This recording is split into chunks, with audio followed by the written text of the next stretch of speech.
ce nouvel épisode de À vous la parole, nous avons l'honneur d'accueillir la chanteuse évangéliste Michel B. Elle partagera avec nous les moments forts de sa carrière musicale, son engagement envers la musique gospel traditionnelle, ainsi que les détails de son concert humanitaire qui s'est tenu au Palais de la Culture d'Abidjan, dédié aux enfants grands brûlés de Cocody.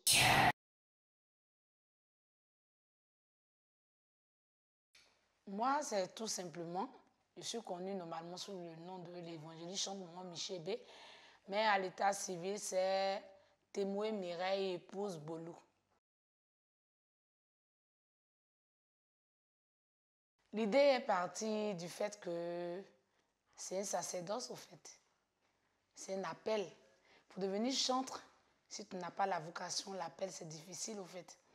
Donc il faut avoir l'appel et la vocation pour devenir chantre. Donc moi je peux dire que c'est un sacerdoce. Être évangéliste chante, c'est un sacerdoce. Ce n'est pas permis à tout le monde de servir Dieu dans la louange et l'adoration. Voilà, donc le Seigneur il choisit et j'ai été choisi, tout simplement.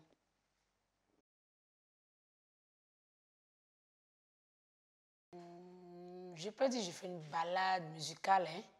Je me balade un peu de rumba, un peu de variété côté chrétien, un peu de domolo, mais je peux dire du 80% du tradi gospel, tradi moderne gospel, disons.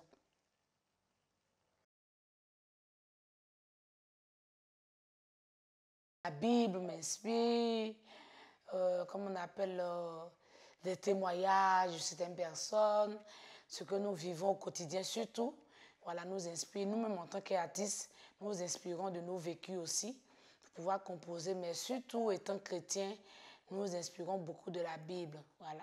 Mon inspiration, c'est plus la Bible et puis nos vécus.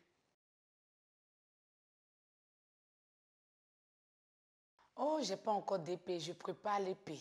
Voilà, donc j'ai un single et 3 albums. Voilà, j'ai un single et 3 albums.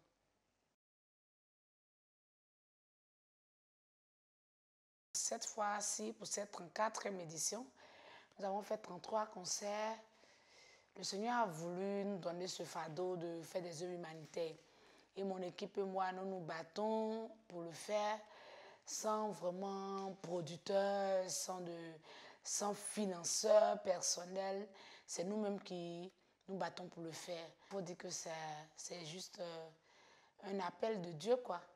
Et la Bible nous dit que la meilleure manière de servir Dieu, c'est d'aider les autres et de tendre la main aux plus vulnérables. Et nous devons nous aimer. C'est une manière pour nous de prouver notre amour aussi à nos prochains. Donc voici un peu quoi.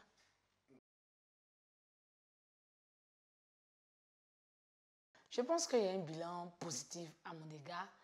Pourquoi je le dis à mon avis, hein? Parce que je suis vivante. Et l'équipe aussi, tout va bien. Mais si on n'a pas pu satisfaire tout le monde comme on le souhaitait souvent le faire, on n'a pas pu satisfaire tout le monde, je pense que déjà le niveau déjà est élevé. Voilà.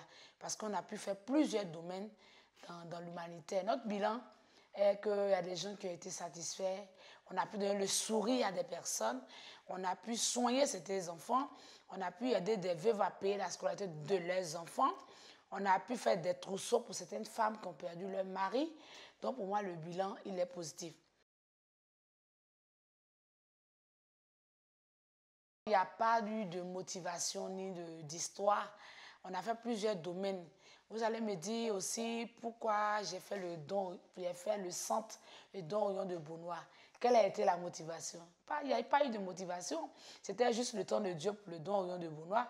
Vous allez dire aussi pourquoi on a fait le SOS d'Abobo ou bien le SOS d'Aboisseau, pourquoi on a eu à faire les veuves. Non, je me dis que chaque chose a son temps. Dieu fait chaque chose en son temps. On a eu à faire l'insuffisance rénale. On a eu à faire l'insuffisance rénale. Le Seigneur a voulu que c'était leur temps. Aujourd'hui, c'est le temps du grand brûlé. Moi, je ne connaissais même pas le grand brûlé quand je lançais l'activité du grand brûlé. Et j'ai juste reçu que je devais faire le grand brûlé et je me suis lancée. Donc, il n'y a pas eu une histoire personnelle derrière le grand brûlé ni derrière une activité qu'on a faite. Mais seulement, c'était juste le temps de Dieu. pour chaque domaine. Quand on sortira d'ici, peut-être que demain, Dieu nous dira, bon, allez-y à Bundiali pour l'orphelinat ou bien pour la pouponnière de Bundiali. Pourquoi pas? Allez-y à Djamé. Donc, chaque domaine aura son temps en fonction du programme que le Seigneur lui-même aura établi. On partira pour chaque domaine et on pourra tendre la main à tous ceux qui en ont besoin. Si Dieu nous donne la force de le faire, on le fera.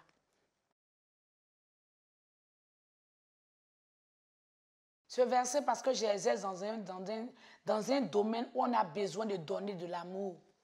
Parce que sans amour, je pense qu'on ne peut pas faire l'humanitaire. Quand tu n'as pas d'amour, tu n'es pas sensible, c'est difficile de tendre la main aux plus vulnérables. Et je pense que ce que nous faisons aujourd'hui, c'est qu'il faut avoir un cœur pour le faire. Pour aller au Grand Brûlé, pour pouvoir faire un concert pour le Grand Brûlé. Pour aller voir l'insuffisant renard, pour voir des enfants de 6 mois, 1 an, 2 ans, et puis leur tendre la main, il faut avoir le cœur, il faut avoir de l'amour pour son prochain. Et le verset nous dit tout simplement, au point où nous sommes parvenus, marchons de même pas. Pour marcher ensemble, il faut avoir l'amour de son prochain. Et moi, j'interpelle tout le monde pour ce programme, pour dire que mettons-nous ensemble pour relever ce grand défi. Parce que si moi, je me lance dans ce projet aujourd'hui, que mon frère musulman me dit, ah, Michel, bien un projet, pourquoi ne pas participer? On est en train de marcher ensemble, vous voyez. Si une autre église qui n'est pas de ma communauté se lève aussi pour venir à mon secours, c'est une forme pour nous tous de marcher ensemble. Puisque le président de la Côte d'Ivoire nous demande toujours de partager l'amour, de marcher dans une même vision, d'avoir la même démarche. Donc moi, je me suis juste appuyée sur l'idée que le gouvernement nous donne chaque fois, nous disant que nous devons être solidaires, unis. Voici pourquoi j'ai pris ce thème biblique qui nous dit au point où nous sommes parvenus, marchons de même pas. Parce que la Côte d'Ivoire a besoin aussi de se mettre ensemble pour avoir la même vision. Donc, dans ce projet, il y a eu à inviter à plusieurs personnes comme des autorités, voilà, de diverses parties pour leur dire qu'on doit se mettre ensemble et la Côte d'Ivoire unie, on sera plus fort. Je vais juste vous dire, suivez toujours l'Intelligent TV. Suivez-les parce qu'ils font des choses extraordinaires. Et puis, joyeux anniversaire à vous. Joyeux anniversaire à M. Alafé, à son épouse. Joyeux anniversaire à toute l'équipe. Que Dieu vous bénisse. Faites un grand boulot et que votre anniversaire puisse vous porter chance. Et que des années à venir, on puisse venir trouver encore un siège encore plus grand que ça. Et que suivez-les.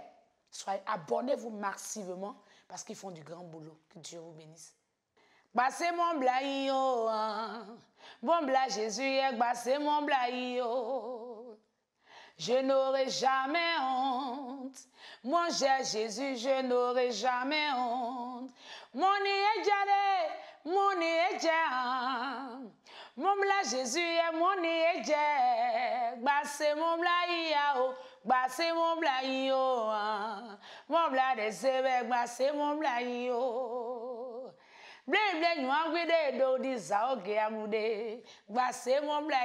Merci, que Dieu vous bénisse.